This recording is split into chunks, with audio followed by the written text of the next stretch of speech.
영화로 세상을 봅니다. 대한민국 넘버원 영화 팟캐스트 김프로쇼 지금 시작합니다.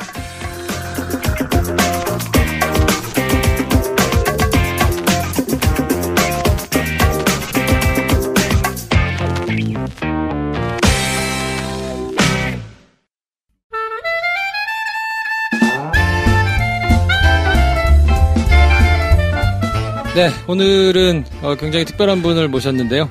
영화 좋아하시는 분들이라 그러면 모르실 수가 없는 네, 백은하 배우연구소장님 모셨습니다. 어서 오세요. 안녕하세요. 네. 안녕하세요. 배우연구소 소장. 네. 사실은 제가 인스타그램을 보다가 네. 배우연구소라는 데가 있는 거예요. 네. 그래서 매일 태어난 스타들에 네, 네. 이렇게 뭐 하나씩 올라오는데 네. 요거 되게 신박하다 싶어가지고 보다가 배우연구소라는 데가 있어? 찾아봤더니 이제 뭐 유명한 백은하 기자님으로 알려져 있는 그분이 하시길래 네. 이거 뭐지? 싶어가지고 다짜고짜 인스타에서 DM을 보내가지고 저희가 모셨습니다. SNS 만세. 그렇죠. 감사합니다. 네. 네. 역시 SNS는 인생에 그렇게 나쁜 건 아니네요. 네. 저는 뭐 잘하지는 않는데 네. 주로 이제 보기만 하거나 뭐 이런데 제가 이제 SNS를 활발히 하시는 분들을 줄기차게 네. 나와주십사 하고 줄기차게 까이고 뭐 이런 걸 계속 반복하고 있거든요. 근데 전 덥석 물었네요. 바로 답을 주셔가지고 냉큼 저희가 모셔왔죠. 간간히 저희하고 같이 하고 있는 승국 씨, 천재 이승국 하고 지금 올레TV 같이 나오고 네. 계시잖아요. 작년 10월부터 함께 올레TV 무스쇼 우비스타 소셜 클럽 진행을 하고 있습니다. 네. 그리고 저희 프로그램 들으시는 분들 중에 이제 영화 좋아하시는 분들이 많기 때문에 네. 와, 백은하 기자님 나왔다고 좋아할 분들이 이제 있거든요. 네. 댓글 열심히 달아주세요. 제가 좀 이제 불러야 되겠군요. 네, 이걸. 자, 그래서 원래 저희 프로그램에 모시면 저희가 이제 공식 질문을 꼭 하고 넘어가는데 백은하 소장님의 인생 영화, 뭐 좋아하시는 영화 뭘까요? 개인적인 즐거움으로 보는 그런 영화가 있고 또 이 영화는 아마도 지금까지 나온 영화 중에서 가장 훌륭하다라고 생각하는 뭐 그런 영화적으로 혹은 아니면 제가 관심 있는 또 이 배우에 관련된 부분에서 가장 또 탁월한 영화다라고 생각하는 게 조금 다르긴 한데요. 뭐 또 어떤 부분 겹치는 부분도 있고 그냥 제 개인적으로는 비포 선셋 그 시리즈들을 되게 좋아해요. 그냥 그 부분이 한 영화를 만들어 나가는 어떤 사람들이 자기 인생을 담아서 영화를 만들고 있는 그런 것들이 느껴져서 되게 좋아하는 그런 작품이기도 하고, 근데 개인적으로 한국 영화 안에서 가장 여전히 최고의 작품은 전 살인의 추억이라고 생각을 합니다. 왜 그렇습니까? 살인의 추억은 지금 봐도 한 10번, 뭐 20번 더 봐도 어느 하나 빠지는 구석이 없이 완벽하게 잘 짜여진 그런 영화이고, 그 영화 속에 송강호라는 배우의 가장 빛나는 시절이 고스란히 담겨있는 그런 작품이기 때문에 왜 흔히 얘기하는 어떤 우주의 기운이라는 말을 많이 하잖아요. 근데 어떤 우주의 기운들이 다 이게 합이 딱 맞아 떨어졌을 때 만들어질 수 있는 영화가 바로 살인의 추억이라는 영화인 것 같고 지금 봐도 그 각각의 뭐 송강호 배우뿐 아니라 모든 배우들이 자신의 역량의 최대치를 보여주는 그런 작품이었었고 그 시기에 나올 수 있는 아주 사실 그 영화가 2000년대 초반에 한국 사회에 파란을 일으켰었던 그런 영화였었는데 그 시기가 정말 한국이라는 곳에서 영화가 만들어질 수 있을 때 모든 실험들이 다 이루어지던 아주 아름다운 시기였어서 저는 살인의 추억이라는 영화는 지금 봐도 아마 뭐 100년 후에 봐도 아름다운 영화가 아닐까라고 생각을 합니다. 송강호 씨도 혹시 그럼 그 영화를 가장 좋아하는 영화를 칠까요? 송강호 씨는 개인적으로 아마 복수는 나의 것 좋아하실걸요? 아, 그래요? 네. 송강호 씨는, 뭐, 살인의 추억은 본인 인생에서 가장 또 중요한 영화라는 걸 분명히 인지하고 계시고 또 그러시기도 하고요. 근데 이제 개인의 영화적인 취향이라는 게 있잖아요. 그렇죠. 예, 조금 그런 면에서는 송강호 씨는 조금 더 그로테스크한 영화들을 더 좋아하는 사람인 것 같아요. 예. 근데 본인은 봉준호라는 감독, 그리고 뭐, 박찬욱이라는 감독, 이 감독의 각각들이 가지고 있는 세계 안에서 최대한의 자신의 역량들을 펼쳐나가는 그런 배우기 때문에 이런 어떤 개인의 어떤 취향과는 또 다른 어떤 선택들을 하시겠죠? 물어보면 잘 대답 안 하세요. 네, 그래서 대신, 왜냐면 이따가도 말씀하겠습니다만, 배우연구소를 열고, 화분을 보내셨더라고요. 네, 그래가지고 여쭤봤습니다. 친하시니까 보냈겠지. 그래. 네, 그쵸. 제가 그냥 이런 곳을 연다라는 것을 알려드리고 싶기도 했었고, 또 동시에 한국 영화 안에서 배우의 연구가 드디어 필요할 수 있겠구나라는 걸 자신의 필모그래피로 혹은 아니면 삶으로서 증명해 온 배우가 송강호란 배우였기 때문에 송강호란 배우가 지난 20년 가까이 한국 영화에서 보여줬었던 어떤 행보들을 보면서 드디어 한국 영화 안에서 박찬욱론 아니면 봉준호론, 유승환론, 김진론이 아니라 송강호론이라는 어떤 그 연구라는 걸 시작할 수 있겠구나라고 그러니까 배우에 대한 연구가 필요하겠다라는 생각을 하게끔 만들어줬던 첫 번째 배우가 송강호 배우기 때문에 알려드렸고, 선물을 보내셨더라고요. 그래도 화분을 보내셨더라고요. 네. 집에 송강호 화분과 원빈 이나영 화분. 그리고 두 개가 와서 사진을 찍어서 올리셨더라고요. 네. 맞아요. 그래서 열심히 물을 주고 있습니다. 키워야. 네네네. 자, 백은하 소장님을 소장님이라 부르는 게 좀 어색하네요. 네, 되게 좋지 않아요? 근데 백 소장님 이렇게 얘기하면 약간 이면식 아저씨 같고 되게 좋아요. 백은하 소장님에 대해서 이렇게 부문 워낙 이제 인터뷰를 계속 하시는 분이니까 이분이 주로 질문하시는 거를 보셨을 텐데 저도 그렇죠. 대답하는데 익숙하지 않아요. 질문을 당하시는 입장이니까 저희는 재밌고 좋죠 뭐. 네. 제가 찾아보니까 책을 내셨거나 뭔가 이렇게 계기가 있을 때 인터뷰를 하신 내용들이 이제 부분 있는데, 그게 이제 시간대가 띄엄띄엄 있어서. 맞아요. 제가 책을 한 10년도 넘게 전에 낸 게 마지막이어가지고. 2006년이었나요? 네. 네. 그때까지 이렇게 있는데, 그 이후로는 행보에 대해서 이렇게 인터뷰를 자세하게 하신 거는 많이 없어서. 네. 네. 처음부터 끝까지 백은하 소장님이 도대체 어떤 사람인가. 이런 걸 한번 들여다보는 것도 괜찮지 않겠나 싶어서 모신 거니까. 좀 궁금하셨으면 좋겠네요. 근데 바로 끄시는 게 아닐까라는 걱정이 들지만. 그런 걱정 재밌는 얘기 해드릴게요. 네. 영화계에 처음 발을 들이시게 된 게 제가 찾아보니까 1999년에 이제 시내21의 기자로 입사를 하신 건데 보니까 그 전에 방송사에서 스크립터를 하셨다고 돼 있더라고요. 네, 방송사 드라마국 스크립터 아르바이트를 했었어요. 드라마국에서. 원래는 굉장히 드라마를 좋아해서 영화도 좋아하고 드라마도 좋아하는 그런 어린이였고 청소년이었는데 그래서 드라마국에서 황인래 PD 같은 그런 드라마국 PD가 되고 싶다라는 생각을 했었어요. 막연하게. 그러면서 드라마를 만드는 그런 PD가 돼야 되겠군. 그렇다면 거기서 만드는 곳은 어떤 곳인지 구경을 좀 해봐야겠다라고 해서 아르바이트를 했는데 제가 현장에 딱 나가보고 바로 깨달았죠. 이 길이 아니다. 드라마는 조금 그렇죠. 그때는 더 했을 텐데. 맞아요. 그리고 이제 방송사라는 곳에 계셔봐서 아시겠지만 이제 제가 있을 곳이 아닌 것 같은 느낌이 좀 들었었어요. 왜요?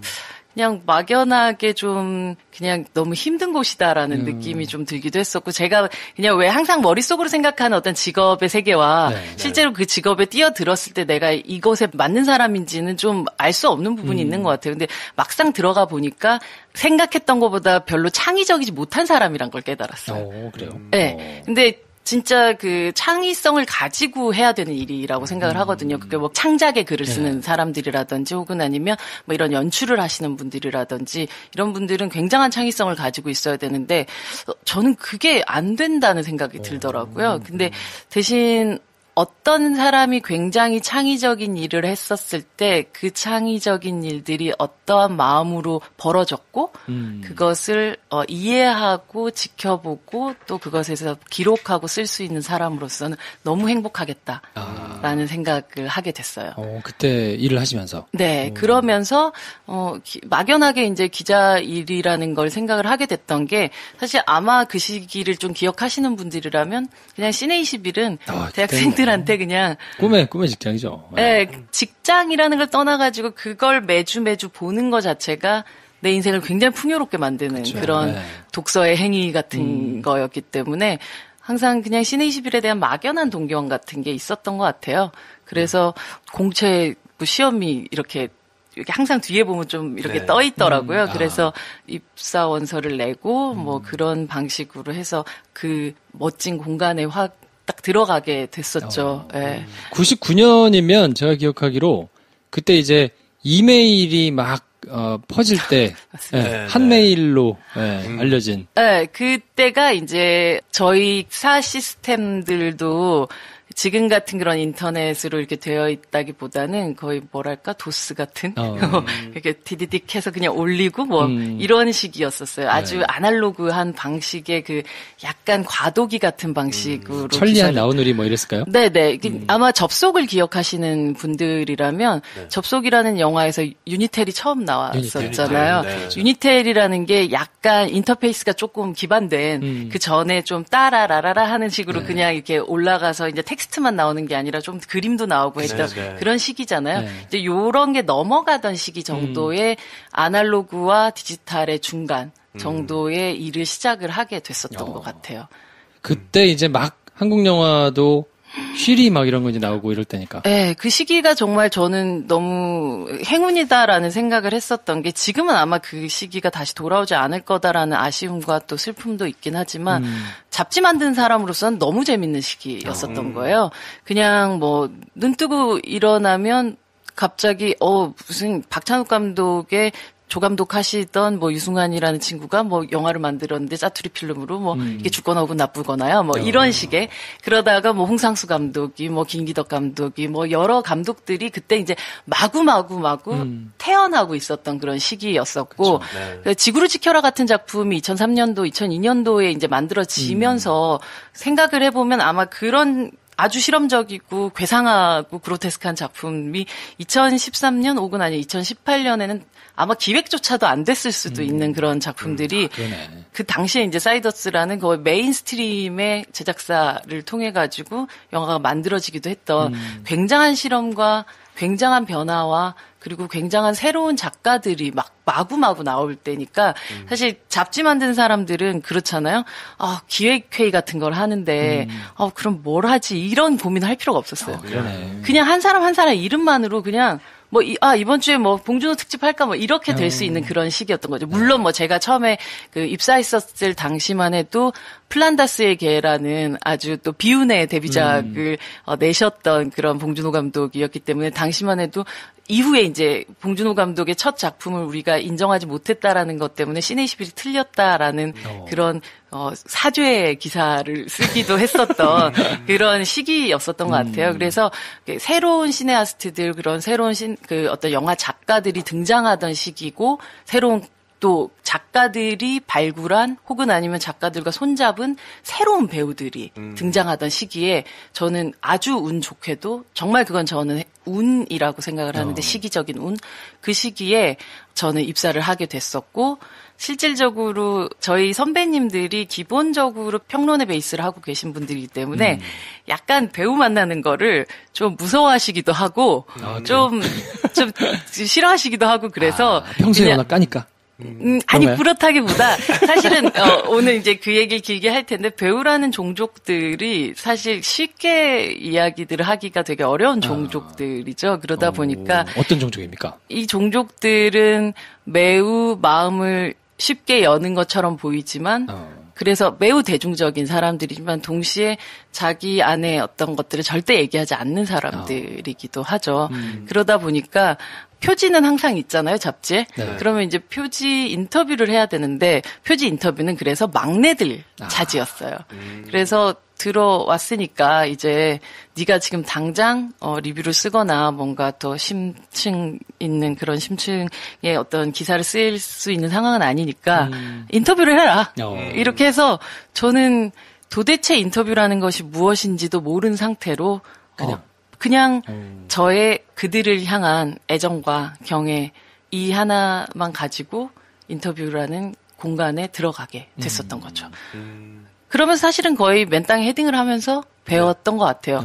회사에 들어갔다고 해서 인터뷰의 질문은 이렇게 짜는 거야 라고 가르쳐준 분도 없었고 그냥 오로지 제가 배울 수 있었던 건 다른 선배들이 썼던 인터뷰들을 보면서 이런 방식으로 접근할 수도 있구나라는 식의 이제 이렇게 저렇게 뭐 개인사를 물어보기도 하고 작품에 대한 캐릭터를 물어보기도 하고 그러다가 말도 안 되는 질문들도 해나가면서 이런 질문 정말 필요가 없구나 혹은 뭐 이런 질문들은 의외로 생각보다 많은 이야기를 끌어낼 수 있구나 뭐 이런 것들을 그냥 헤딩을 해 나가면서 깨우치면서 일을 해 갔던 것 같아요.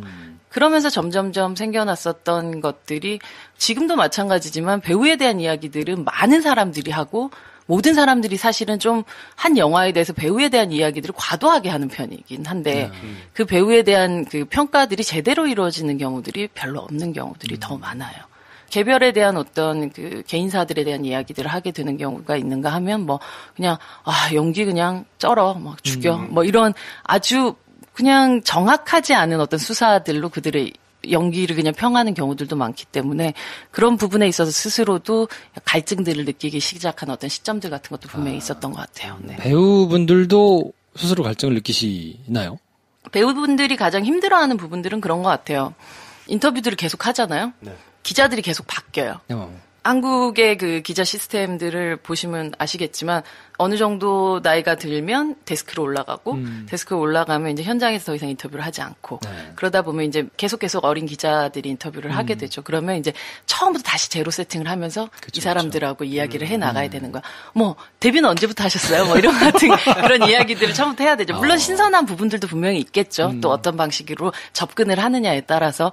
하지만 함께 나이 들어가는 기자의 필요성 같은 것들은 분명히 필요하죠. 왜냐하면 자기도 이미 기억하지 못하는 어떤 순간들을 기억하는 사람들이 쌓여가는 어떤 이 사람들의 행적들을 또 추적해 나가면서 보여줄 수 있는 인터뷰의 깊이라든지 혹은 아니면 인터뷰의 좀 다른 이면들 같은 것들이 있기 때문에 그런 걸 계속 해나갈 수 있는 사람이 되고 싶다라는 생각들을 했었고 배우들은 나이가 들고 점점점 성숙해가고 혹은 아니면 점점점 위대해져 가는데 그들을 상대해야 되는 사람들이 계속 초짜라면 그것은 공평치 않다라는 게 이제 저의 생각이었었던 거고 그렇다면 이들에게 특화된 사람이 필요하지 않을까. 그것이 뭐 만약에 저한테 내려진 아주 좋은 기회라면 그 기회를 잃고 싶지 않다라는 게 이제 생각이었죠. 그러면 뭐 누구한테나 다 이제 시작은 있으니까 시내21에서 이제 한 5년 정도 처음에 이제 기자로 근무를 하실 때 제일 생각하기 지금도 생각하면 막 아찔아찔한 창피한 순간이 있을 거란 말이에요. 배우를 만나러 가서 뭐 이렇게 실명을 얘기하지 않더라도 뭐 그런 순간이 있으면 하나만 좀 말씀해 주시면 어떨까요? 인터뷰라는 것 자체가 사적인 만남의 분위기를 가장 공적인 만남이잖아요. 그걸 너무 공적으로 접근을 했었을 때는 그 더 깊은 얘기가 나오기 힘들고 그렇다고 우리 뭐 언니 동생 해요. 뭐 아니면 뭐 오빠 동생 해요. 뭐 아니면 뭐 누나라고 불러 이렇게 해서 접근한다고 또 만들어질 수 있는 게 아닌 것 같아요.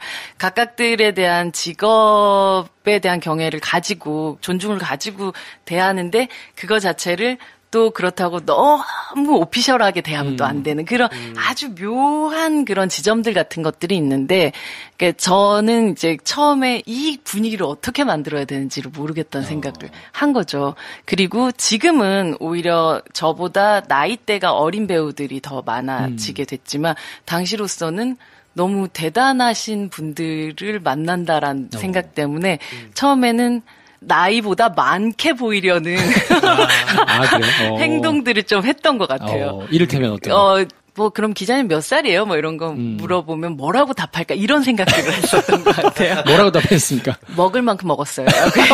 먹을 만큼 먹었어요. 네, 그러니까 조금 더 지금이라면 훨씬 더 유연하게 혹은 아니면 오히려 더 그냥 편안하게 했었을 거를 조금 더 나는 더 경력이 많은 사람이야 라는 식으로 얘기하려고 더욱더 어렵게 접근했던 부분들이 확실히 있었던 것 같아요. 그래서 괜히 더 어려운 말로 물어보고 막 이랬던 그 아주 부끄러웠던 순간들 같은 것들이 있었던 것 같고 그러다 보면 사실 어렵게 물어보면 어려운 답밖에 안 나오고 그 어렵다는 게 좋은 뜻은 아니고 이게 복잡한 이야기를 복잡하게 이야기하는 건 상관없다고 생각해요. 왜냐하면 작업 자체가 복잡하니까. 네. 근데 이제 그냥 괜히 어렵게 얘기한 질문들은 괜히 어려운 대답만 나오고 그게 아무런 의미도 없고 뭐 네. 그런 대답들이 나오게 되죠.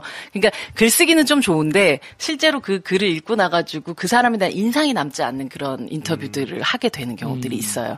그래서 실제로 그런 순간엔 되게 정말 벽에다가 머리를 박게 되죠. 내가 왜 그랬을까, 거기서. 근데 그런 허세를 떨던 자신에게 없었던 무게를 부여하던 시기가 분명히 저에게도 있었죠. 네.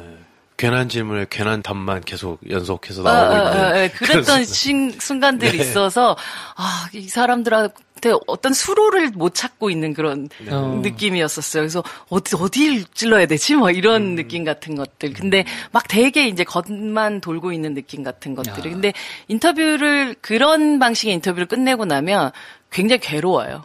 내가 이 시간 동안 1시간 넘게 2시간 가까이 이 사람, 지금은 보통 대부분의 인터뷰들이 30분에서 1시간 정도에 끝나지만, 당시에 이제 잡지 인터뷰들은 정말 길게는 막 2시간, 막 3시간씩. 그래요? 네, 촬영을 하면서 중간중간 사이에 인터뷰를 하고 뭐 이렇게 거의 한나절을 인터뷰하는 경우들도 있었는데, 그런 시간 동안을 그렇게 보내고 나면 너무 허탈하죠.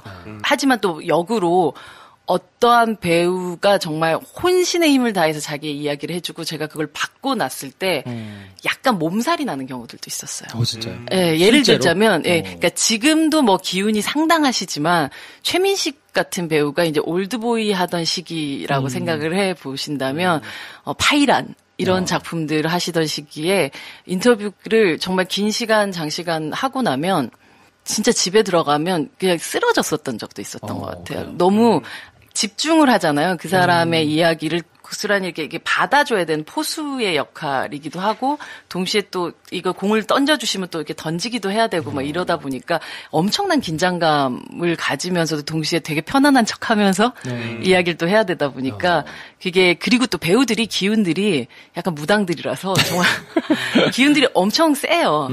아무리 우리가 만났을 때 예를 들자면 뭐 너무 젠틀할 것 같고 부드러울 것 같고, 예를 들면 이성민 같은 배우도 이분들이 기본적으로 가지고 있는 기운들은 일반인들에 비하면 세요. 그래서 이 사람들과 집중해서 1시간 이상을 이야기를 하다 보면 약간 몸이 아픈 느낌 같은 걸 받게 되는 것 같아요. 네. 뭐 그런 기억들이 나네요. 네. 초반에, 2000년대 초반을 생각을 하면. 네. 그때가 또 이제 한참 잡지가 이렇게 플랫폼으로서 역할을 굉장히 또 세게 할 때니까. 그렇죠. 시내21 표지를 한다는 것 자체가 굉장한 뭐 경쟁이기도 했었고. 그렇죠. 1년에 12명밖에 못 하는데. 네. 1년에 12명은 아니죠. 이게 48명 그렇죠. 정도 되겠죠. 48명. 네. 뭐 한 50명 되겠죠. 한 주에 한 명씩. 한 주에 한 명씩 주간지였으니까요. 근데 그 동시에 정말 영화라는 산업 자체가 되게 많은 분들이, 지금도 뭐 한국은 관객 수가 굉장히 뭐 열혈 관객이고 관객 수도 많은 그런 시장이지만, 당시에는 아주 집중된 관객들이 되게 많았었고, 그것을 스스로 이제 잡지라든지 이런 것들을 통해 가지고 이제 증명받고 싶어하고 증명하고 싶어하고 하는 그런 관객들이 되게 많았었죠. 재밌었어요. 저는 그 시기에 잡지를 만들었던 사람으로서 가끔 후배들한테 미안한 느낌이 드는 게, 왜 그런 사람들 있잖아요. 너무 아름다운 시절을 한번 겪었던 사람들은 그 시절이 다시 올 거야라는 막연한 믿음 같은 것들을 다시는 안 올 수도 있는 세대들한테 부여하면서 오는 약간 희망 고문 같은 것들을 하게 되는 것 같아요. 근데 종이 잡지에 있어서 뭐 이렇게 단언할 수는 없지만, 종이 잡지가 가졌던 가장 아름다운 시절을 저는 보았고, 그 잡지가 만들어낼 수 있는 산업과의 가장 아름다운 어떤 콜라보를 느꼈었고, 그것이 가능하구나라는 거를 증명하고 하는 시간들을 겪었었는데, 과연 지금의 미디어가 산업과 함께 그런 방식의 걸음을 할 수 있을지에 대해서는 의문이 있죠. 그러다 보니까 영화 기자 어떻게 해요? 뭐 이런 거 같은 거 저한테 진짜 DM 보내시거나 메일 보내시는 분들이 있거든요. 네. 근데 가끔 제가 막 희망찬 얘기 써드리고 싶은데, 가끔은 지금은 이미 관객과 영화를 만드는 사람들 혹은 영화를 제공하는 사람들의 그 가운데가 이렇게 딱 그냥 접혀져 있는 상황이라서 그들이 직접 만나는 시기여서 배우들이 직접 관객들과 소통하고 실제로 이런 중간의 미디어의 역할들을 별로 믿지 않고 또 그 역할들이 사라진 시대인 것 같아요. 그렇다면 당신이 어떻게 노력을 하면 기자가 될 수 있고 그 기자로서 이런 역할을 할 수 있을 것 같아요라는 말을 선뜻 하기가 되게 어려운 부분이 있는 것 같아요. 그런 면에서 죄송하게도 저는 그 마지막 아마 기차가 아니었을까라는 생각이 드는데 그 기차를 탔고 그 풍경을 목격했던 사람이었었죠. 2004년도에 5년 동안 기자 생활을 하시고 선뜻 뉴욕으로 가셨거든요. 네. 뉴욕. 네. 뉴욕에 왜 가신 거예요? 제가 어렸을 때부터 이상한 생각을 좀 했었는데 제가 부산 출신인데요. 이제 20살 넘으면 서울을 가야 되겠다. 이렇게 생각을 했고 네, 그래서 이제 대학을 서울로 이제 오게 됐었고, 그때 이제 막연한 생각했던 게, 이제 사람이 30이 넘어가면, 뉴욕 같은 그런 대도시에서 한번 살아봐야 되는 거 아닌가. 그리고 40 넘으면 유럽 같은 데서 뭔가 이게 문화를 즐겨야 되는 게 아닌가. 50대면, 그때 생각의 50은 엄청 늙은 거였기 때문에, 50대면 저기 그 일본 교토나 이런 데 가서 한적하게 노년을 즐겨야 하는 거 아닌가. 이런 약간 막연한 그런, 약간 역마살도 좀 있기도 하고 그런 생각을 했었어요. 그러다 보니까 약간 머릿속으로 생각했던 걸 행동으로 옮겨야 된다는 강박 같은 게 좀 있는 스타일이어가지고. 그때 당시로 시내21에서 뭐 직장 생활 해보신 분들은 알겠지만 한 5년 정도 오면 그런 권태기 같은 게 오죠. 제 슬럼프 같은 게 오는데 이 잡지와 저와의 권태기 같은 게 왔던 것 같아요. 그래서 잡지는 저한테 마음이 어땠는지 모르겠지만 저는 약간 그랬던 것 같아요. 걔는 아무 생각 없었을 수도 있는데 저 혼자 막 그런 막연한 마음에 회사를 그만두고 싶다라는 생각. 왜냐하면 그리고 그때 잡지 만들 때 너무너무 즐거웠지만 사실 사생활이란 것이 하나도 없는 삶을 살 수밖에 없었던 것 같아요. 그만큼 잡지에 미쳐 있었고 그만큼 그 일에 너무 큰 재미를 느끼고 있었던 5년이 뭐 이렇게 지나게 됐던 거죠. 그러다가 막연하게 뉴욕을 가야지라고 생각을 했는데 그때도 이제 뭐 한겨레 신문에 시내21이 속해 있었기도 했고 한겨레 신문이 월급이 워낙 적기로도 유명하고 그래서 뭐 모아둔 돈도 없고 사실 제가 어딘가 갈 수 있는 그런 상황이 아니었어요. 진짜 경제적으로. 근데 가야 되겠다 이런 생각이 드니까 또 마일리지 쌓인 건 좀 있어가지고 마일리지로 일단 그 왕복은 안 돼도 편돈 되겠더라고요. 그래서 그냥 가서 뭐 하지라고 했는데 이제 그 주변에 계셨던 영화 제작자 분께서 본인의 이제 매제분이 뉴욕에서 네일샵을 운영을 하고 계신다고 거기 가서 일을 해라라고 네일샵이 거기서 아르바이트를 할 수 있냐라고 하니까 아마 될걸? 뭐 이렇게 얘기하셔가지고 내가 전화 한번 해볼게. 그러더니 그냥 오래 뭐 이렇게 얘기를 하시는 거예요. 그래서 이제 뉴욕의 JFK 공항에 떨어진 날 바로 그 네일샵을 찾아가서 그날부터 알바를 시작했어요? 알바를 시작하게 되었죠. 그래서 이제 처음으로 직업과 그러니까 일과 내 사생활이 분리된 삶을 처음 살아봤어요. 아, 그러겠네요. 그때가 처음이었겠네요. 네. 아침에 출근을 하고 매일매일 출근하는 건 아니었어요. 한 4일 정도 일했거든요. 네. 하루 뭐 일주일에 3일이나 4일 정도 숙소는 어떻게 했어요? 그곳에서 처음에 이제 아는 지인분 집에서 한 열흘 정도 있으면서 한국으로 치면 뭐 벼룩시장 이런 거겠죠? 예, 크랙리스트라는 그런 그 사이트가 있었는데 거기서 이제 집들의 뭐 룸메이트나 뭐 이런 사람들이 이렇게 올라오는 그런 걸 막 서칭을 해서 계속 다니면서 집을 보고 해서 예, 어떤 집에 들어가게 됐고 이제 그 집에서 살게 됐었죠. 예. 근데 약간 네일샵에서 짭짤하게 벌어가지고. 근데 이제 딱 아침에 출근을 하고 나서 5시, 6시 정도에 퇴근을 하고 나면 그 이후에 그 일에 대한 생각을 전혀 안 해도 됐었어요. 왜 제가 뭐 갑자기 어떻게 하면 조금 더 멋진 컬러링을 할 수 있을까? 이런 생각을 하진 않았거든요. 그냥 그날 손님들과 함께 빨리빨리 일을 하고 오늘 얼만큼의 팁을 벌고 뭐 이런 생각들은 물론 일하는 중에는 하지만 그 다음에는 별로 그런 생각 할 필요가 없으니까 그 이후에는 정말 뉴욕에서 매일매일 뭐 시네마테크 같은 데를 가서 영화를 보고 그냥 뉴욕의 모든 것들, 문화적인 것들을 계속 즐기고 있었던 것 같아요.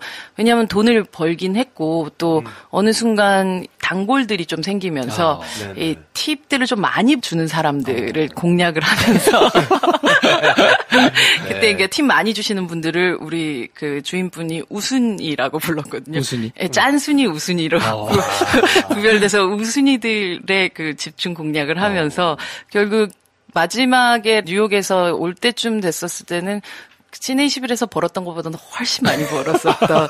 그래서 잠시 그냥 여기서 살까라는 생각도 잠시 했지만 뭐 그렇게 할 수는 없었기 때문에 네. 그렇게 됐을 땐 불법이 되는 상황이었기 때문에 가장 합법적인 순간으로 머물 수 있는 순간까지 머물다가 다시 한국에 돌아오게 되었죠.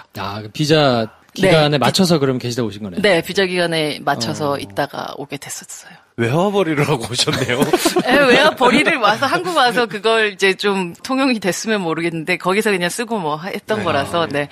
거기서 새로운 그리고 실질적으로 글 쓰는 일은 물론 이제 육체노동이 아니라고 말할 수 없긴 한데 해보면 네. 네. 근데 실제로 몸을 움직이는 일을 처음 해보게 됐었어요. 몸으로 일을 하고 돈을 버는 그리고 굉장히 다양한 사람들을 많이 만나기도 했었고 저희 샵이 뉴욕 소호의 아주 센터에 있는 샵이어가지고 배우분들이 되게 많이 왔었어요. 진짜요? 네, 그때 당시로 이제 영국에서 독립영화를 한참 찍고 뉴욕에 와서 오디션을 보고 있던 에밀리 브런트 같은 네, 엣지 오브 투모로우, 뭐 네. 콰이어트 플레이스 뭐 이런 거 최근에 나왔던 그런 배우들도 처음 저희 샵에 와서 뭐 이렇게 있는데 제가 너 혹시 배우 아니냐? 이렇게 막 물어보니까 너 어떻게 날 아냐? 뭐 이렇게 해서 어제 시네마테크에서 이 영화를 봤어. 뭐 이런 얘기 같은 걸 하기도 하고. 거기는 짠순입니까? 웃순입니까? 그러게. 굉장히 합리적인 정도만 주고 가시더라고요. 그래서 조금, 예, 그때만 해도 오디션 보고 있는 그런 중이어가지고. 그래서 너 여기서 뉴욕에서 뭐 하냐? 그러니까 자기 오디션 보는 중이라고 했는데 뭐, 그러고 몇 년 있다 보니까 악마는 프라다를 입는다에 나오더라고요. 근데 그렇게 꿈을 찾아서 처음 온 그런 배우들부터 시작해가지고 뭐 줄리안 무어라든지 뭐 이런 배우들이 그 근처에 웨스트 빌리지에 살기도 했고 그러니까 이렇게 지나가다가 오 이런 곳이 있구나 막 이러면서 이제 뭔가 많은 것들을 흡수하던 또 어린 시절이기도 했고 그랬던 것 같아요. 굉장히 재미있게 그러면서 내 일이란 것에 다시 돌아가게끔 하는 어떤 애정을 확인시켜줬던 어떤 시기였던 것 같아요. 야, 되게 당찬데요. 네. 그냥 아무 생각 없으면 되는 거예요. 그래서 거기서 기술도 배우고 오셨어요. 기술이요. 그러니까요. 요즘에 근데 젤네일로 바뀌어가지고 제가 모르시죠, 뭐 어떤 건지. 네, 근데 매니큐어가 그냥 네네. 이렇게 그 매니큐어 컬러링이 있고 요즘은 조금 더 성분이 좀 다르거든요. 네. 그래서 요즘의 트렌드에는 제가 맞는 기술이 아니긴 한데. 전통 기술. 네, 전통 기술을 배우고 왔죠. 왜냐면 젤네일이 손톱에 안 좋다고. 맞아요. 얘기가 많거든요. 맞아요. 제가 정말 몰라요. 다시 돌아올 겁니다. 그 시기가 희망 고문해야지. 그 시기가 돌아올 거예요. 네, 그럼 다시 뉴욕으로 가서. 네. 뉴욕에서 408일 동안 그렇게 이제 생활하시고 돌아오셨는데 돌아오셔가지고 또 부지런하게 책을 냈어요. 안녕 뉴욕이라는 그게 이제 제가 아까 말씀드린 2006년에 이제 내신 책인데 거기 있는 동안에 글 쓰는 것도 근육이라서 근육을 좀 멈추면 약간 퇴화되는 부분들이 있으니까 글을 좀 쓸 수 있는 방법을 좀 찾고 있었고 동시에 뭐 실제로 생활도 하는 데 있어서 뭐 그래도 원고료가 얼마 안 된다고 해도 조금씩 있어야 돼서 한국에 있는 잡다한 그런 여러 원고들을 쓰긴 했었어요. 그 뉴욕에 있으면. 예, 그 뉴욕 특파원 통신원으로 있었고요. 그러면서 그 웹사이트 시내21 웹사이트에 뉴욕의 생활들과 그 영화를 봤던 이야기들 같은 거 좀 섞은 그런 에비뉴 C라는 당시로 이제 그 영화와 시티가 만나는 뭐 그런 어떤 에비뉴 같은 이름으로 연재를 했었는데 그걸 또 모으고 조금 어떤 보충을 해서 냈던 책이 안녕 뉴욕이라는 책이었었죠. 네. 야, 이게 진짜 부지런한 거죠. 네. 살려고 하다 보면. 네. 허투루 살지 않아. 네. 그렇게 다시 돌아오셔가지고, 매거진 티라는 잡지를 이제, 시내21의 도움을 받아서 한 겁니까? 시내21이 그렇죠. 만드는데 이제 거기 편집장으로 가신 건가요? 그때 사실은 어떻게 됐었냐면, 뉴욕에 가보니까 저는 영화가 모든 것이고, 영화가 최고고, 영화 하고, 뉴욕을 가서 보는데, 그리고 이제 특히나 TV 관련된 이야기들에 있어서 제대로 된 평론이라는 게 당시 한국에서는 없었던 상황이었었죠. 그래서 TV를 리뷰하는 경우들도 거의 없었고 드라마에 대한 리뷰들도 없었고 시내21의 뒤에 한 장 정도 제가 쓰기도 했었는데 저는 워낙 TV를 또 좋아했던 사람이기 때문에 그런 것들을 쓰면서도 이런 갈증 같은 것들이 있었어요. 그래서 예를 들어 뭐 살인의 추억에 대한 분석 같은 기사는 내면서 오프라 윈프리 쇼에 대해서 분석하는 기사는 왜 한국에는 없지? 당시로 이제 온스타일 같은 그런 채널이 엄청나게 당시의 여성들에게 인기를 끌고 있는데 그거에 대해서 왜 분석하는 기사는 없지? 이런 궁금증이 생기기 시작했어요. 그래서 박찬욱을 연구하든 뭐 홍상수를 연구하든 혹은 아니면 한국 80년대 뭐 한국의 영화사를 연구하듯이 약간 TV에 대해서 제대로 좀 쓰는 그런 어떤 매체를 만들고 싶다라는 생각을 뉴욕에 있는 1년 동안 계속 하게 됐었고 그때 그럼 TV와 트렌드 어떤 그런 것들이 만나는 잡지를 만들면 좋겠다라고 해서 매거진 T라는 이름을 사실은 뉴욕에 있을 때 이미 혼자 만들었었어요.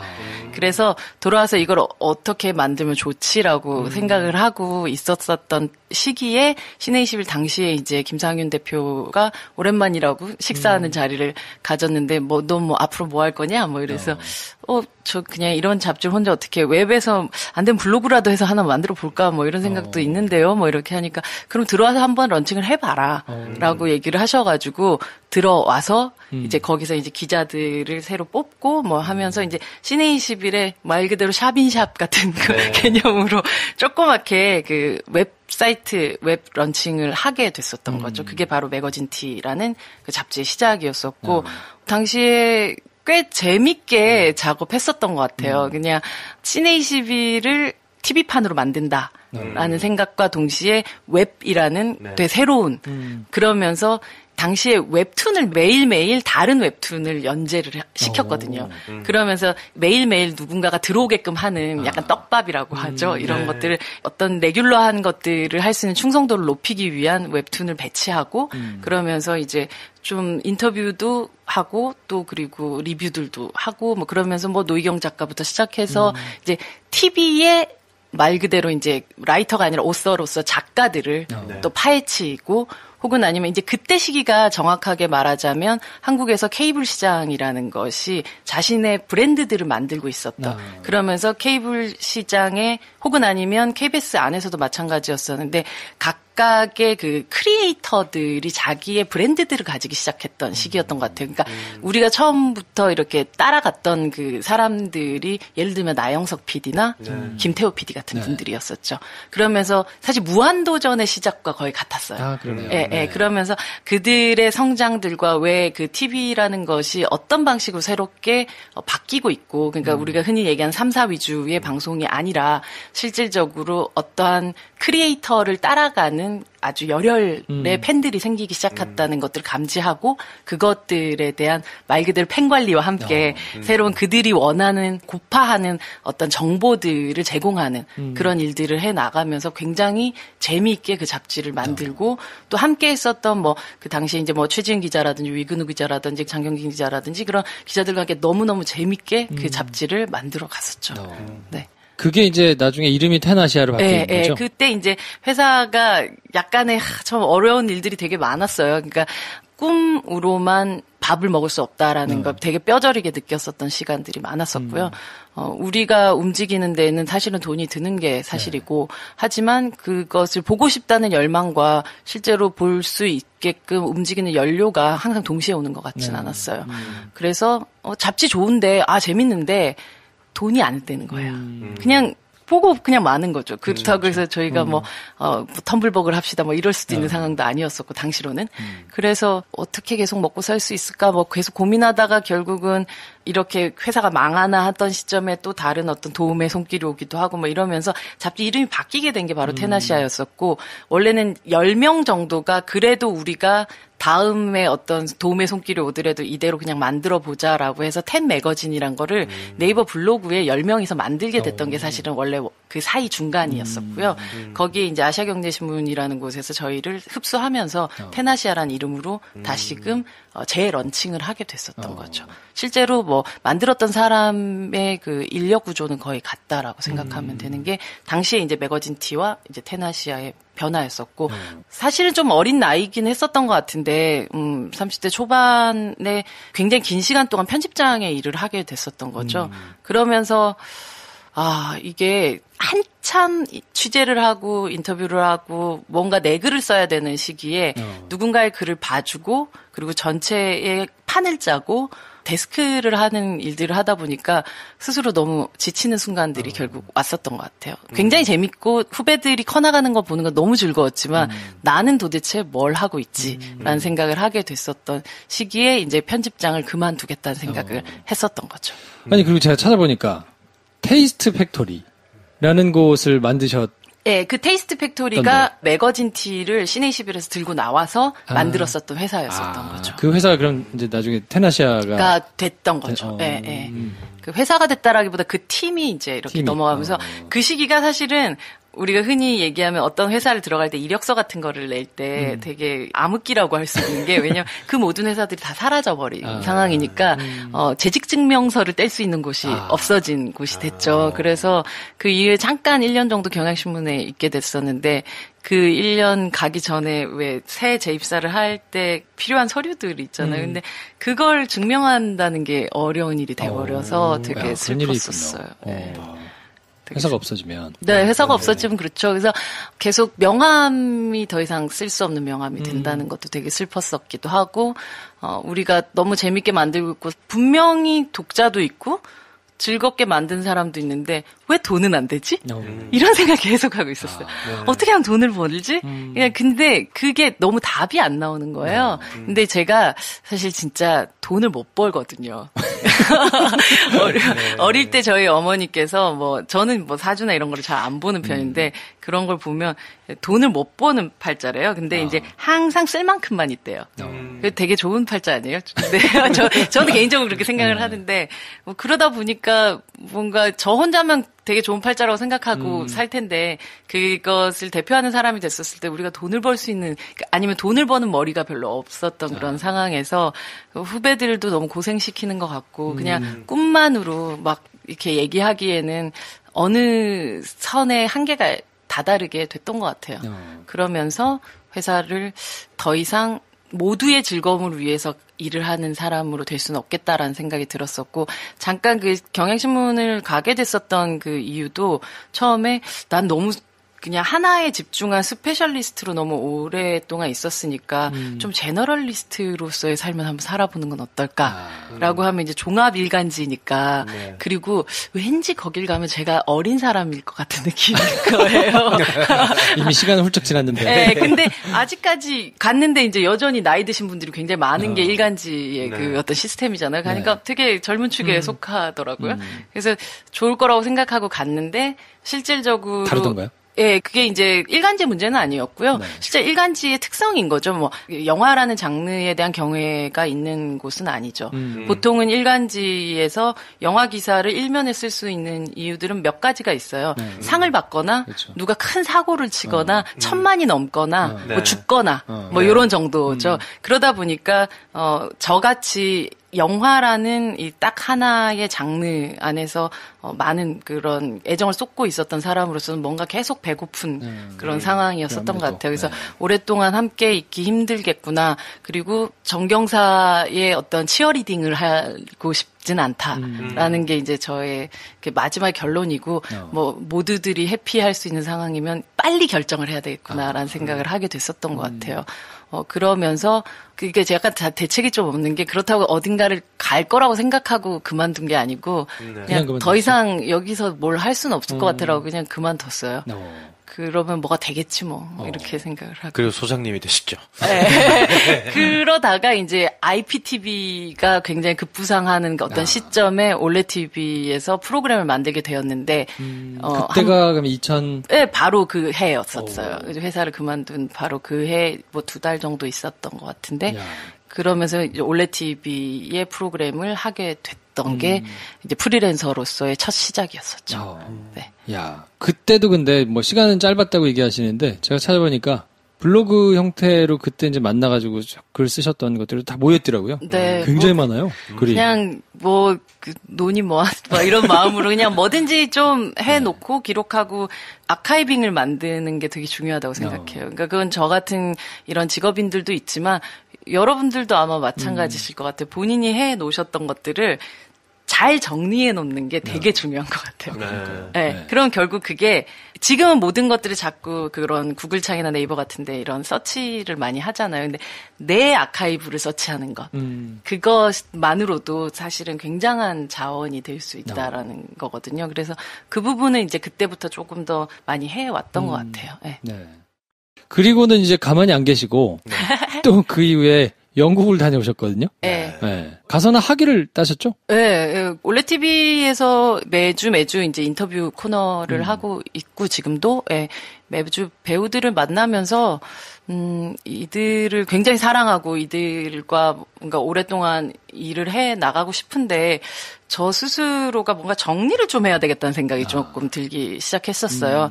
그러면서 뭐 책을 쓰더라도 혹은 아니면 이들에 대한 이야기들 하더라도 내가 조금은 공부를 하는 시간들이 좀 필요하겠다라고 생각을 했었는데 뭐 한국을 뭐 2, 3년 뭐 이렇게 떠나 있기에는 돌아왔을 때 일을 할 수 있을지 그 경력이 단절될 것 같은 그런 두려움도 있고 뭐 이랬는데 영국은 대학원이 1년 안에 끝나요. 대신 아주 빡세죠. 네. 그래서 1년 안에 학위를 끝낼 수 있는 곳이 영국이다라는 걸 알고 그때부터 영국 유학을 준비를 하게 됐죠. 그래서 1년을 가서 지금의 영화학이라는 것 안에서 배우에 대한 연구가 어떻게 지금까지 되어 왔고 그렇다면 이 연구 안에서 내가 무엇을 제안하고 또 해나갈 수 있을까에 대한 길을 본 정도까지가 딱 1년 동안 한 일이었던 것 같아요. 보통 배우에 대한 지금까지 학계에서 뭐 영화라는 거 자체도 뭐 이게 한 100년 정도 된 예술이고 100년 조금 넘은 예술이고 그 안에서 영화를 학문적으로 공부했던 거 자체도 뭐 50년 뭐 이렇게 긴 시간이 되지는 않아요. 근데 그 시간 안에서 배우에 관련된 이야기들을 시작한 건 한 30년? 뭐 이 정도 된다고 볼 수가 있어요. 그 중에 가장 메인스트림이라고 얘기할 수 있는 것이 배우를 스타로 보고 이 스타가 사회적으로 가지는 기호, 이 사람들의 영향 같은 것들을 분석하는 스타 스터디라는 것이 하나의 큰 스트림이었었거든요. 물줄기라고 할 수 있는데 혹은 아니면 아주 전통적으로 봤었을 때 연극 무대부터 시작한 배우들의 이런 어떤 연기의 기술, 퍼포먼스에 대한 연구, 퍼포먼스 스터디 이런 것들이 이제 큰 두 개의 줄기인데 그 두 개의 줄기를 보면서 그래 이런 식의 이제 접근들을 이렇게 해왔구나라는 우리 뭐 흔히 얘기하는 뭐 메소드라든지 뭐 이런 이야기들이 얼마나 오해받은 이론인가에 대한 것들도 알게 되고 뭐 이런 것들을 좀 공부를 하면서도 동시에 느꼈던 것이 그러면 여기 안에서 사람은 어디에 있지? 라는 생각이었었던 것 같아요. 이 사람은 스타로서의 어떤 기호고 현상이라면 그건 본인이 만들고 싶어서 만든 게 아니고 사회가 그냥 이 사람 등장한 이후부터 만들어진 현상이고 이 사람의 퍼포먼스는 그래 퍼포먼스에 대한 기술적인 부분에 대한 이야기를 할 수는 있어. 그렇다면 여기에서 로버트 드니로는 메릴 스트립은 어디에 있어야 되는 건가라는 생각을 하면서 이제 배우 개별에 대한 인간에 대한 연구가 조금 필요하겠다라는 생각을 하게 됐었고 그 연구를 그렇다면 이걸 칭하는 이름이 없으니 내가 그 칭하는 이름을 만들어야겠다라고 생각해서 만든 게 액터에 대한 어떤 올로지 그래서 액털로지라는 말을 만들고 그것을 한국어로 하자면 그냥 배우학이라고 제가 명명을 하게 됐죠. 네. 누구도 불러주지 않더라도 그냥 제가 일단 이걸 썼다라고 그냥 그렇게 하는 거죠. 그래서 이제 그렇게 하면서 그렇다면 이 배우를 연구하는 라보라토리를 만들어야겠다. 그러면서 이 배우 연구소라는 걸 만들자라는 게 이제 런던에 있는 동안에 그 논문을 쓰면서 떠오르는 아이디어였었어요. 그때 이미 아이디어를 가지고 오신 거군요. 네, 그래서 이제 한국에 돌아가서 배우 연구소를 내고 평생 나는 거기서 절대로 나를 자를 위험이 없는 소장으로 1인 소장으로 혹은 아니면 첫 번째 배우 연구자로 평생 살아야겠구나 라고 생각하고 돌아오게 되었죠. 그럼 사무실은 지금 어디 있습니까? 사무실 부암동에 있습니다. 부암동에. 네. 그 이제 인스타에 보면 초반에는 이제 그 부암동 사무실 사진 이런 거 이제 올려놓으셨거든요. 거기에 이제 화분 아까 말씀드린 배우분들이 보내주신 송강화 분, 송강화 분이 키가 조금 더 큽니다. 그 원빈 이나영 화분보다. 배우 연구소가 뭐 하는 곳인가 좀 궁금했는데 저는 그냥 이제 인스타로만 봤으니까 이름이나 발상이 참 신선하다. 라고만 생각을 했지. 네. 이렇게 진지한 고민과 뭐 이런 거를 통해서 나온 건지는 몰랐거든요. 뭐 근데 그걸 모르셔도 상관없다고 생각해요. 그냥 그 저만의 의미인 거고요. 네. 그냥 오히려 그냥 오늘 뭐 들으시는 분들이나 혹은 아니면 이 배우연구소의 뭐 인스타를 팔로잉 하시거나 혹은 아니면 이 생각을 처음 접하신 분들 같은 경우는 아, 배우라는 사람들을 독립적으로 단독으로 생각을 할 수 있구나. 그냥 이 사람들을 진지하게 고민해 볼 수 있구나. 그런 사람도 있구나 정도로 생각을 하시면 되는 것 같아요. 배우에 대한 이야기를 사람들이 하는 거 엄청 좋아해요. 네. 한국 사람들은 진짜 다 배우 전문가들 같아요. 그렇지 않아요? 술자리에서 이렇게 아마 들으면 다들 배우 얘기예요. 진짜로. 근데 뭐 사생활부터 시작해가지고 아 요즘에 뭐 누구 연기가 너무 아니한 것 같아. 뭐 이런 얘기들. 아 어떻게 이렇게 똑같은 연기를 계속할 수가 있어. 뭐 이런 얘기부터 해서 정말 어떻게 보면 되게 날카로운 분석들도 되게 많기도 하고 각각들이 그 어떤 틀이 없어서 그렇고 툴이 없어서 그렇지 실제적으로 모든 사람들이 배우 연구를 하고 있어요. 그렇죠. 생활에서. 그래서 아 지난번에 비해서 이번이 훨씬 연기가 좋아진 것 같아. 뭐 이런 얘기들 많이들 하시잖아요. 그래서 막, 야, 결혼해서 그런가? 맞아요. 예, 결혼해서 약간 연기에 긴장감이 떨어졌어. 뭐 이런 이야기들을 하시잖아요. 근데 어떤 경우는 그게 맞는 경우들도 있는 것 같아요. 제가 분석해도. 그리고 답도 없고요. 네. 근데 모든 사람들이 영화를 즐기는 동시에 배우의 연기를 즐기게 되는 게 결국은 우리가 영화라는 것을 만날 때 마지막 레이어는 배우의 얼굴이거든요. 그러니까 영화를 만날 수 있는 마지막 필터가 배우기 때문에 우리는 결국 마지막 그 필터를 기억하는 관객들이잖아요. 그러니까 영화에 대한 깊은 얘기를 한다라고 하지만 결국 배우 얘기를 하는 경우들이 되게 많이 있고 그렇다면 이렇게 많이 하는 이야기들을 함께 할 수도 있지 않을까. 그래서 지금 너무 많은 생각들이 있어서 아직까지 실행에 옮기지 못한 것들 중에 하나는 뭐 한 명의 배우를 선정해서 함께 이야기를 나누는 그런 예를 들자면 평양냉면에 대해서 이야기를 나누는 수요 미식회가 있다고 하면 정말 배우 한 명에 대해서 얘기를 하는 뭐 정말 수요 배우회가 있을 수도 있고 그런 배우에 대한 다양한 접근 방법 그리고 그들을 사랑할 수 있는 그리고 그 사랑을 유지할 수 있는 다양한 방식들을 저도 연구하고 많은 사람들도 생각해 볼 수 있는 시간을 가져보면 어떨까? 뭐 이런 그 제안을 할 수 있는 공간, 베이스 캠프 같은 곳이라고 생각해요. 야, 그러면 그 구체적으로 이제 계획하고 계시니까 그 일반 청취자분들이 배우연구소의 활동으로 이렇게 좀 만나볼 수 있는 이런 건 뭐가 있을까요? 지금 계획하고 있는 거는 조금 긴 장기 계획으로는 시기마다 한 배우에 대한 연구서. 같은 걸 낼 생각이에요. 그래서 뭐 예를 들면 송강호 연구, 뭐 전도연 연구, 한 배우에 대한 뭐 그 사람의 퍼포먼스 연구도 있고 동시에 이 사람의 스타성에 대한 연구도 있고 혹은 인터뷰가 또 들어가 있는 어떤 책 형태가 아마 되지 않을까 싶은데요. 그런 그 장기 계획들이 있고 짧게는 매주 인터뷰하는 것 자체도 저는 배우연구소의 이름으로 하고 있다라고 생각을 하고 있거든요. 근데 매체 자체 그것이 아웃풋 자체는 올레TV라는 곳을 통해서 인터뷰를 하고 있고 혹은 아니면 관객들을 만나는 GV 형태가 되기도 하고 여러 가지 형태가 되지만 그 배우연구소의 소장으로서 그 주에 개봉하는 영화의 어떤 배우들을 만나서 이야기를 나눈다라고 생각하고 저는 활동을 하고 있고요.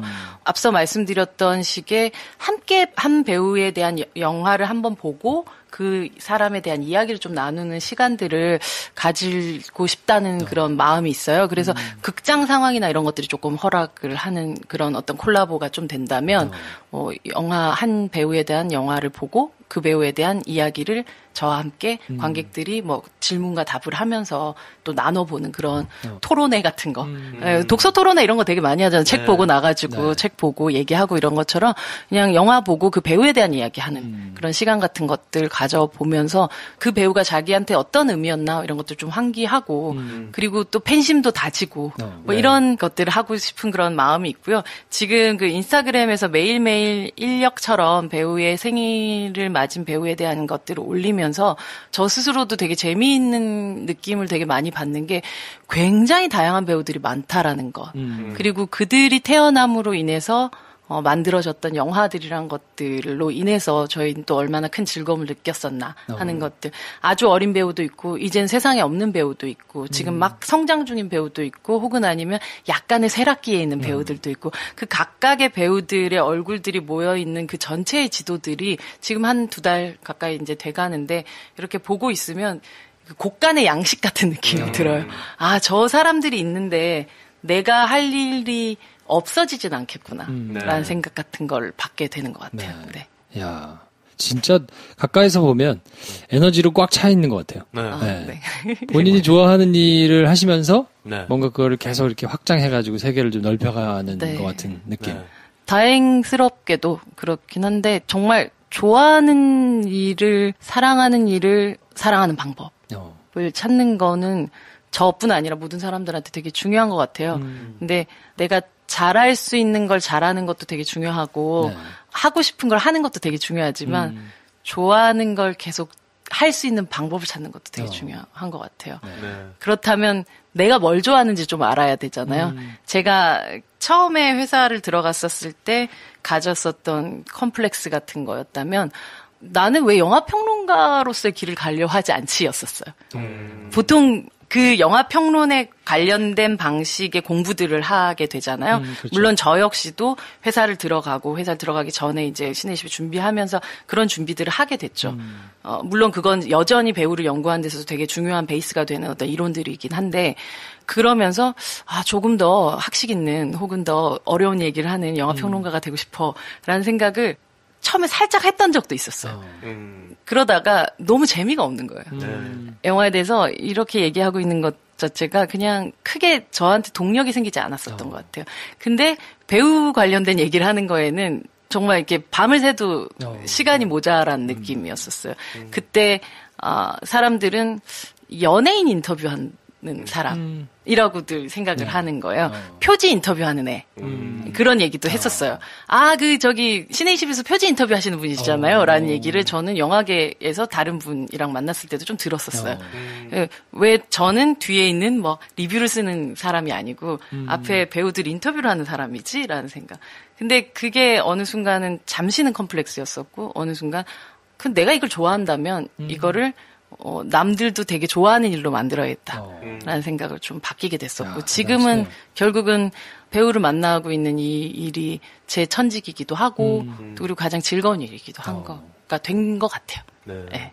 배우를 생각해보면 그 사람이 사람이라는 생각을 안 하는 것이 그 사람을 좀 예우해주는 거라는 인식이 제 개인적으로 있었던 것 같아요. 어떤 부분은 그런 것도 있죠. 네. 근데 사실은 이제 매체가 바뀌면서 아까 테나이시아 시절, 과거의 신의20의 시절을 말씀하시면서 종이 잡지의 마지막 기차였던 것 같다라고 하셨지만, 그 매체의 양상이 바뀌면서 소통 방식이 바뀌면서, 아니 배우도 사람임과 동시에 기술자임과 동시에 신기루에 속해 있다는 거를 같이 보여줘야 되는 시기가 오면서 아마 배우연구소 소장님이 할 일이 더 명확해지신 거 아닌가 하는 생각도. 스타 이미지로서, 그러니까 스타라는 것이 우리가 흔히 얘기하는 연예인, 돈 많이 버는 사람, 영향력 있는 사람, 이런 정도가 아니라 스타라는 존재가 할 수 있는 사회적인 역할들이 분명히 있어요. 그게 정우성 씨가 하고 있는 역할도 그런 유에 속하는 거겠죠. 그렇다고 그것만 하고 계시진 않잖아요. 영화를 찍기도 하고, 그렇다면 이제 직업인으로서 본인의 직업적인 일을 하죠. 그러면서 그 직업 안에서 여전히 또 노력이 필요한 부분들도 분명히 있으실 테고, 그러면서 직업인으로서 조금 더 완성된 기술자로서 노력을 해 나가겠죠. 동시에 또 인간으로서 이 사람이 어떻게 늙어가는가를 또 보여주는 부분들도 분명히 있는 것 같아요. 사회적인 발언을 하지 않아도 이 사람이 실질적으로 계속해서 굉장히 건강한 몸을 유지하고 보여주고 있다. 이런 것도 하나의 또 이미지이기도 하고요. 동시에 이 사람이 좋은 어른으로 늙어가고 있구나, 좋은 사람이 돼가고 있구나, 라는 것들도 하나의 또 이미지이기도 한 것 같아요.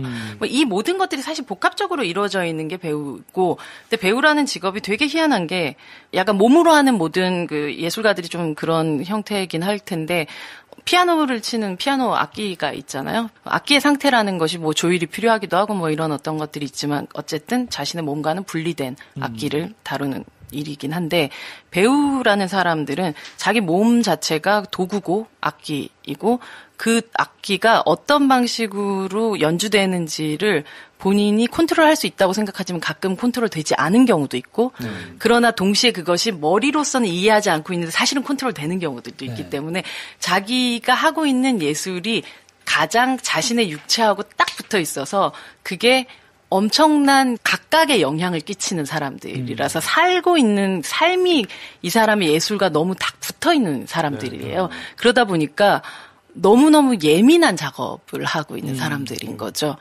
그래서 이 영화에서 뭐 이런 캐릭터들 어떻게 연기하셨어요? 라고 막 물어봤었을 때 실질적으로 그거를 구분하지 못하는 경우들이 되게 많이 있어요. 그래서 되게 어려운 작업이고 그래서 제가 해야 되는 이 분석의 작업들이란 것이 결국은 실패의 역사라고 저는 생각을 해요. 결국 그 사람들이 하고 있는 거에 대한 비밀은 제 죽을 때까지 풀지 못할 거예요.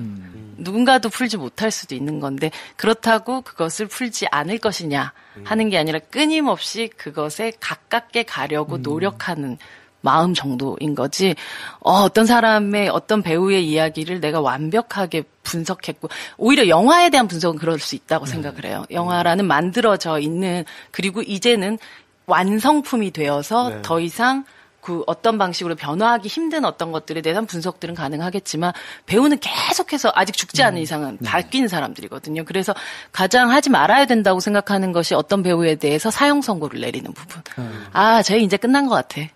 쟤 이제 재미없는 것 같아. 연기 끝난 것 같아. 라는 얘기들 되게 쉽게 하시잖아요. 근데 그 사람들을 진짜 지켜봐야 돼요. 언제 어느 순간 어떻게 바뀔지 몰라요. 그 외국 배우들도 보면 그런 경우들도 되게 많이 있고 갑자기 노년에 진짜 보면 그 노년에 갑자기 액션 배우가 될지 리암 니슨이 리암 니슨 정말 심각한 정말 드라마 액터였었는데 이 사람이 갑자기 테이큰을 찍을지 우리는 알 수 없는 거거든요. 근데 그 배우의 그런 것들을 계속 지켜보는 것 자체가 그냥 제 평생의 그냥 임무 같다라는 생각은 해요. 네. 연기를 하는 아이돌도 있고 아니면 아이돌 같은 배우도 있고 그쵸. 아니면 그것과 가장 멀리 있는 커리어를 시작해서 자리매김을 하는 배우들도 있을 텐데 어쩌면 그들이 어떻게 살아야 될지 모르는 좀 불안한 상태에서 나오는 뭔가를 우리는 에너지로 받아들이면서 연기가 좋네, 연기가 예민하네, 예리하네 라고 평가하는 걸 수도 있겠다. 사실 보면 우리는 은연중에 그 사람의 삶의 어떤 불안함 혹은 단호함 확고함을 판단하는 걸 수도 있겠다. 그럴 수 있죠. 근데 그러면 그렇게 평가받는 사람은 연기를 평가받지만 사실은 사람으로 평가받는 내가 뭔가 좀 이렇다는 걸 사람들이 안 해? 어떻게 해야 되지? 뭐 이런 상호작용이 굉장히 좀 그럼요. 생각보다 심각할 수도 있겠다. 그리고 여러분들이 생각하는 것보다 배우들이 크게 데미지를 입는 경우들도 많이 있어요. 네, 그게 뭐 숫자적으로 증명되는 경우는 가장 직접적인 데미지겠죠. 뭐 내가 영화를 계속 찍고 있는데 관객이 더 이상 들지 않아. 이런 게 가장 크겠죠. 흥행 실패. 뭐 이 사람이 주연을 했는데 계속 실패. 그러면 더 이상 사람들이 날 좋아하지 않는구나. 라는 게 어느 순간 말씀하셨던 대로 약간 결핍의 에너지가 갑자기 뭔가 또 동력이 돼서 새로운 것들을 만들어내기도 하는데 동시에 어떤 그 평가들을 굉장히 자신들이 체크하기 쉬운 시기가 됐잖아요. 뭐 댓글부터 시작해서 리뷰라든지 뭐 그게 예전 같으면 뭐 평론가가 기자가 쓰는 그런 리뷰들을 보게 되지만 지금은 실질적으로 관객들의 반응들을 체크할 수 있는 그런 상황이 되기 때문에 연기에 대한 평가와 그러니까 그런 작업물에 대한 평가와 동시에 인신공격과 이런 것들이 막 섞여 있는 상황에서 그것들을 구분해낸다는 게 웬만한 멘탈로는 되게 힘들어요. 쉽지 않죠. 네. 그리고 그걸 극복해낸다는 것도 굉장히 힘든 부분이기 때문에 사실 배우들은 아예 뭐 귀를 닫는 경우들도 있고 안 보는 경우들도 있어요. 그게 뭐 멘탈상 훨씬 더 좋다라고 얘기도 하지만 배우는 사랑받고 싶어하는 사람들이거든요. 그거는 절대적이에요. 그렇죠.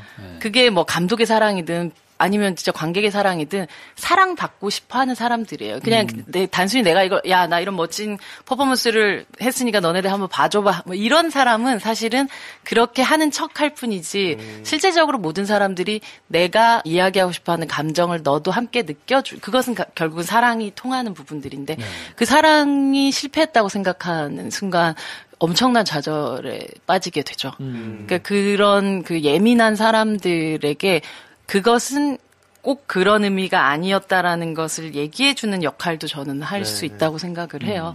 제가 하고 있는 일이라는 것이. 네. 모시고 지금 1시간 넘게 이런저런 얘기를 지금 했는데. 저희는 취임수만 넣다가 1시간이 가버렸어요. 그러니까요. 굉장히 하시고 있는 일에 대해서 열정도 가득하시고, 본인이 좋아하는 일을 한다는 게 그냥 듣고만 있어도 느껴지거든요. 네. 앞으로도 배우와 관련된 일을 이제 평생 계속 하실 텐데, 하여튼 계속 관심을 좀 가져주시고, 좀 배우 연구소에서 나오는 것들을 예의주시하시면서 인스타도 좀 팔로우 해주시고. 네. 저부터 해야겠네요. 네, 팔로잉 해주세요. 좀 그리고 관심을 김프로쇼에서 가져주셔서 너무 감사드려요. 이제 막 시작한 한 3개월 정도 된 그런 연구소인데 이제 초석을 다지는 그런 중인데 이렇게 또 관심 가져주셔서 저 역시도 이런 이야기들을 하면서 조금씩 정리들을 계속 또 해나가는 것 같아요. 요 시기에 관심을 가져줘야 나중에 저희가 아름다운 시기, 아름다운 만남 이런 거 우리가 그때 3개월 됐을 때. 그럼요. 송강호 씨도 제가 지금 어릴 때 만난 걸로 지금 계속 하고 있는데요. 알겠습니다. 백은하 소장님께서 하시는 활동을 좀 눈여겨서 봐주시고 많은 매체 또 GB 이런 걸로 만나실 수 있으니까 또 만나시면 김프로쇼 듣고 들으셨다고 티도 내주시고 그렇게 표시하는 것이 가장 중요한 일인 것 같다. 사랑은 표하는 거입니다. 하여튼 응원도 좀 해주셨으면 좋겠습니다. 마지막으로 저희 청취자분들께 소장님께서 또 한마디 해주신다면. 이런 이야기가 궁금하실지 몰라서 사실 좀 걱정을 하면서 왔는데, 이게 꼭 배우에 대한 얘기든 뭐든 아니라, 그냥 누군가가 뭔가를 엄청 좋아해가지고 그 얘기를 계속 떠들고 싶구나라고 그냥 이해해 주셨으면 좋겠다는 생각이 들고, 여러분들도 떠들고 싶은, 평생 떠들어도 지겹지 않은 것들 하나 찾으시면 참 좋을 것 같아요. 네, 알겠습니다. 늘 응원하고요. 감사합니다. 저희는 또 다음 기회에, 다른 기회에 또 백은하 소장님 모실 수 있는 기회를 만들어 보도록 하겠습니다. 네, 감사합니다. 자, 오늘 순서는 요 정도에서 정리하고요. 저희는 다음 시간에 또 찾아뵙겠습니다. 다음 시간에 뵙겠습니다. 감사합니다.